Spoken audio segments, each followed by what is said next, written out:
back to another video.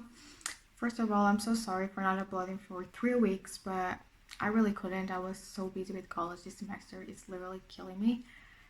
But I find time to film it today. I didn't want to spend a whole month without posting a video, so here I am. And in today's video, we're going to talk about a Portuguese case. It's been a while since I brought a Portuguese case to my channel, so today we're going to talk about the murder of Rosa Grilo. But before we start, if it's your first time here, hi, my name is Joanna. I make true crime videos. I post a video every Saturday, or at least I try to. And if you haven't subscribed already, please subscribe to my channel. And also, if you want me to talk about a certain case, you can reach out to me through the comments or through my social media. My Instagram, my Twitter will be linked down below. But enough about that, and let's just start this video. Luís Miguel Gil was a 15-year-old businessman from Cachoeiras in Vila Franca de Xira in Portugal. His wife was Rosa Grilo. She was 43 years old at the time, and they both had a 12-year-old son named Renato. Luís lived an unhealthy life until in 2010 when he decided to start working out and even participate in triathlon competitions. On July 16, 2018, according to Rosa, Luís left home around 4 p.m. for a bike workout. However, a few hours had passed and no one had heard from him. It started to get dark outside and Rosa started to get worried, so she called authorities and said that her husband was missing. Immediately, family and friends started to search for Luís, but to no avail. On the second day of his disappearance, his phone was found about 6 kilometers away from his house, but there were no signs of him. A few days went by and police didn't discard any of the theories such as abduction, voluntary disappearance, or accident. But on August 26 of 2018, Luís' body was found by a man in Avis, Porto Alegre, about 130 kilometers away from Luís and Rosa's house. The cadaver was in an advanced state of decomposition, naked, with a plastic bag on his head, and signals of violence. His body had been attacked by animals, so the only way they could identify him was through fingerprints and a tattoo that was still intact. So the police discarded right away the possibility of accident and started the investigation as a homicide. Then the autopsy results came and they showed that Luís had suffered extreme violence and he died from a gunshot to his head. As in any other case like this, the first people to be interrogated are the people closer to the victim. So Rosa and her son Renato were the first people to be interrogated by judicial police. They both gave samples of their DNA and answered to some questions. As the time went by and after all the contradictions on Rosa's story, investigators started to investigate the bank accounts of the closest family members and their lives. And they found out that Luís' phone had been in motion 2 days after he disappeared, and that when he died, his phone was at his house. They also found out that Rosa had family living near where the body was found, so investigators decided to put Rosa under wiretaps for a few weeks, and she became the prime suspect on this case. However, investigators didn't believe that she did this all on her own. They believed that someone was helping her, and the question was, who was helping her? But before answering that question, let's just talk about Rosa's and Luís' love story. So Rosa met Luís when she was 13 years old and he was 20. They got married when Rosa was 20 years old, and as I said, they had a son who at the time of his father's disappearance he was 12 years old. Their relationship seemed perfect. However, on the beginning of their relationship, they have some problems related with drugs. There was even a time that they were considered toxic dependents, but they were able to recover, and that's why Luís started to work out. Then investigators started to look into Rosa's bank account, and they found many transferences to Antonio Felix Joaquim. Antonio was a court official that lived near Rosa's parents' house. And he was a divorced man, and he had 2 sons who usually play with Rosa's son, Renato. When confronted by investigators, Rosa denied having an affair with Antonio, but they didn't believe her. So they decided to search Antonio's apartment, and they found a fire gun with the same caliber as the gun that killed Luís, so he was immediately arrested. When the gun was examined, there was found DNA and blood, and it matched Luís' DNA. So Luís was murdered with that weapon. By this time, investigators decided to search Rosa's house, and they found traces of blood and that someone had attempted to clean it. Investigators have the theory that Luis was murdered the day before Rosa alerted the authorities saying that he was missing. Rosa had let Antonio enter the house. The two got closer to bed where Luis was sleeping, and they shot him in his sleep, and the sound of the gunshot was muffled with a pillow. That's their theory. Then Rosa and Antonio rolled him up in the bed, stuffed it, and also took a rug out of the bedroom because it had blood traces. And then they took his body to a beach where he was found days later. Then Rosa bought a new rug and put it in the bedroom so no one would suspect that something had happened. On September 26, Rosa and Antonio were arrested and were interrogated by judicial police. They were accused of qualified homicide and desecration of cadaver. Both of them denied these accusations, and Rosa came up with a new version of what had happened. So this time Rosa said that her husband was murdered by Angolan people due to a diamond business where Luis was the intermediary. So according to Rosa, a delivery had gone wrong and the Angolan people started to threaten Luis. If he didn't pay what he owed them, they would kill him. So by this time, Rosa was scared for her life and for her son's life. So she took the gun that belonged to Antonio without him knowing. So she gets home with the gun and gives it to Luis. Luis and Antonio supposedly knew each other, they were childhood best friends, and then Luis hid the gun in the garage. And on the day that Luis went missing, someone knocked on the door of their house. Rosa opened the door and three men pushed her and asked her, "Where is he?" This is literally straight out of a movie. Then Luis comes downstairs, and that's when those three men start to beat the heck out of them both. So this is really straight out of a movie. Like I'm telling you, this woman was watching too many action movies. They also looked for their son, but Renato wasn't home, so they just continued to beat them up and asking where the diamonds were, but Luis didn't say a thing. Rosa told those men that she knew where the diamonds were. According to her, the diamonds were hidden at her grandparents' house.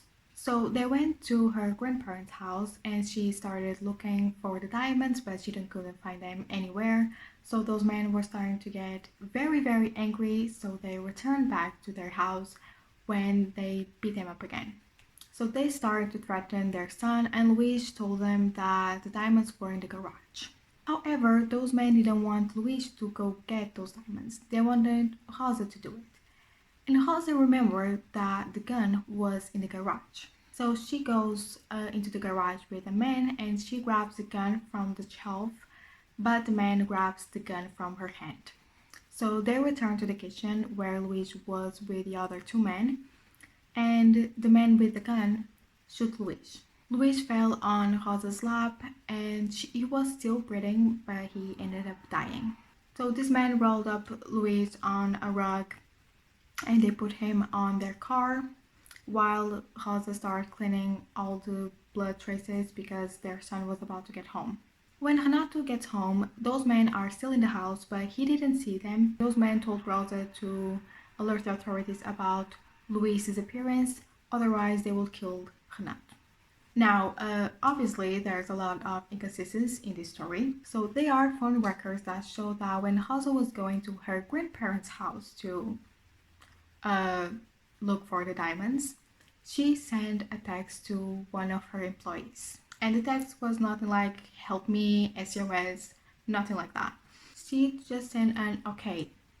Maybe she was answering some question or whatever. It was a simple okay.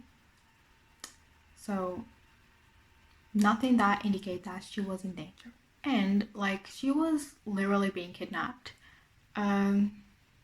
I've never been kidnapped, but I imagine that if someone is going to kidnap another person, they won't let that person stay with their phone because they can call or text someone for help, but that's just being stupid. Unless those men are really dumb and stupid. I don't think they would let her stay with her phone. It doesn't really make sense to me.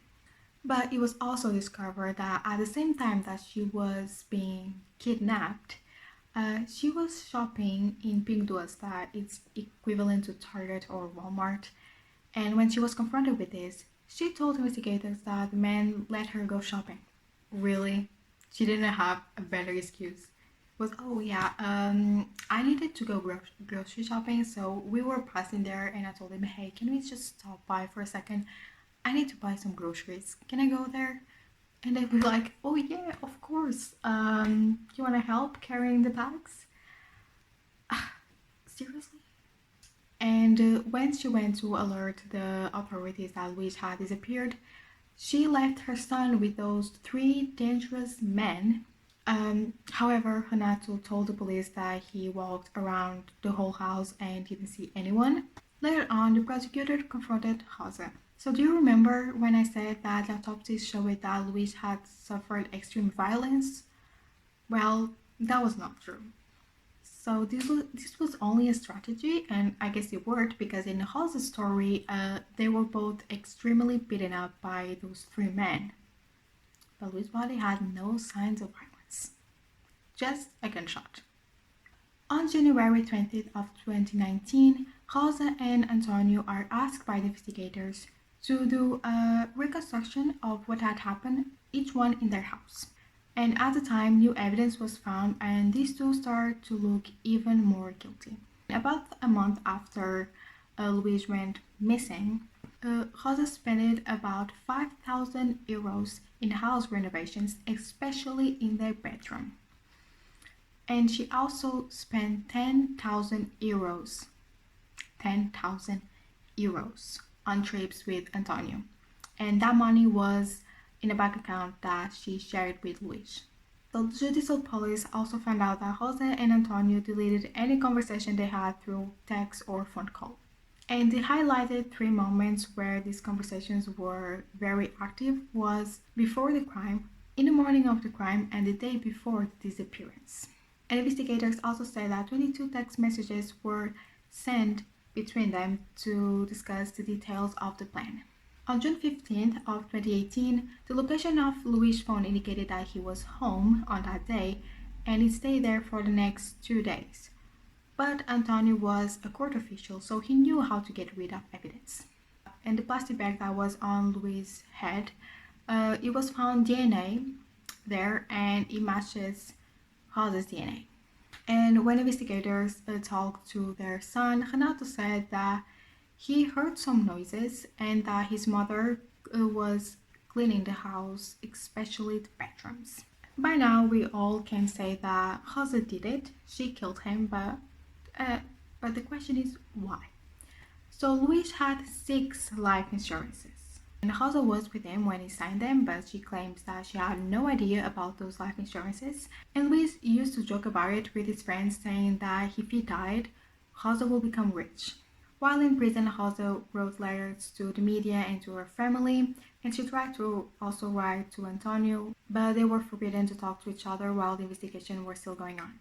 And some of those letters had details that they had to set for their stories to add up.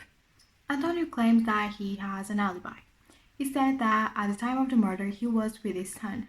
However, the location of his son's phone shows that he was at his mother's house, not at his father's. So after this, and adding up to the fact that the gun was found in his apartment and it could possibly be the murder weapon, they really started to believe that he was involved with this. On September 10th of 2019, the trial began. And this trial was different than any others. Usually here in Portugal, we don't have a jury to decide the sentence. That only happens on extreme cases. And this case was one of those. And their trial only ended 7 months later. On December 6th, Antonio is released because there was a change in the measure of coercion by the jury. While the trial was happening, someone sent a letter to the court saying that they were with Rosa and Antonio when they killed Luis. And this person is a man who says he was friends with Antonio and said that he saw Rosa got close to the bed and hit Luis on the head, and Antonio put a pillow on Luis and shot him. On the same letter, this man says that he went with them to the place where they got rid of the body and that they threatened him, saying that the same would happen to him if he opened his mouth. But the court decided to ignore this letter because there was no evidence that what was writing in there was true. Then on March 3rd of 2020, their sentence is known. Rosa Grilo was sentenced to 25 years in prison for the murder of her husband. Anthony Joaquim was sentenced to 2 years for the possession of prohibited weapon with suspended sentences, which means that he's basically free because they weren't able to prove his involvement. However, this year, a few weeks ago, I saw on the news that they were able to prove that he was involved. I haven't had time to do the research and found what kind of evidence they found to prove that he was involved, but he's most likely going to be sentenced to 25 years in prison. So that's all for this video. Let me know in the comments, as usual, what you think about this case. And if you want to suggest a case, you can reach out to me through the comments or through my social media. My Instagram, my Twitter will be linked down below in the description box. And once again, if you haven't subscribed already, please subscribe to my channel. I really appreciate it. I post videos every Saturday, or at least I try to. I'm gonna try to be more consistent the next few weeks. I'm not gonna promise anything. I'm really busy with school right now, but I'm gonna try my best to upload every Saturday again. Thank you so much for watching, and I'll see you hopefully on next Saturday. Bye bye.